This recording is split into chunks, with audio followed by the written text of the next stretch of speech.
നവകേരള സദസ്സിൽ ആകെ ലഭിച്ചത് 6 ലക്ഷം അപേക്ഷകളെന്ന് സർക്കാർ. ഏറ്റവുമധികം പരാതി ലഭിച്ചത് മലപ്പുറത്ത്. തീർപ്പ് ഉടനെന്ന് വകുപ്പുകൾ. എറണാകുളത്ത് നവകേരള സദസ്സ് പൂർത്തിയാക്കും.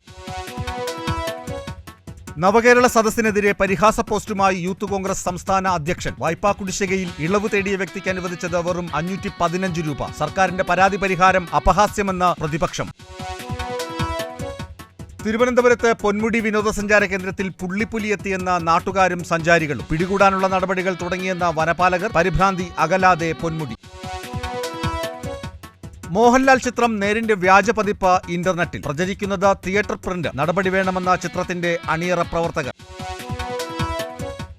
തൃശൂർ ആളൂരിൽ കോഴിഫാമിന്റെ മറവിൽ വ്യാജവാറ്റും മദ്യവിൽപ്പനയും. പോലീസ് റെയ്ഡിൽ പിടിച്ചത് 5000 കുപ്പി വ്യാജമദ്യം. BJP മുൻ പഞ്ചായത്ത് അംഗവും സഹായിയും അറസ്റ്റിൽ. ഡ്രോൺ ആക്രമണം നേരിട്ട ചരക്ക് കപ്പൽ മുംബൈ തീരത്ത് നങ്കൂരമിട്ടു. ജീവനക്കാർ സുരക്ഷിതർ. കപ്പലിന് നേരെ ആരാണ് ആക്രമണം നടത്തിയതെന്ന് കണ്ടെത്താനാകാതെ അന്വേഷണ ഏജൻസികൾ.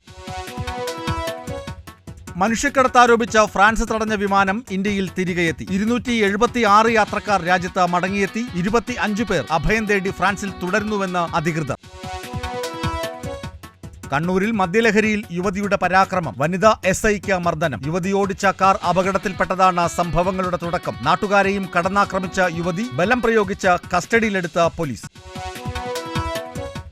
ഇന്ത്യ ദക്ഷിണാഫ്രിക്ക ആദ്യ ടെസ്റ്റ് തുടങ്ങി. പരമ്പര സ്വന്തമാക്കി ചരിത്രമെഴുതാൻ ഇന്ത്യൻ ടീം. ഇതുവരെ കളിച്ച 22 മത്സരങ്ങളിൽ ഇന്ത്യക്ക് ജയിക്കാനായത് വെറും 4 മത്സരങ്ങളിൽ മാത്രം.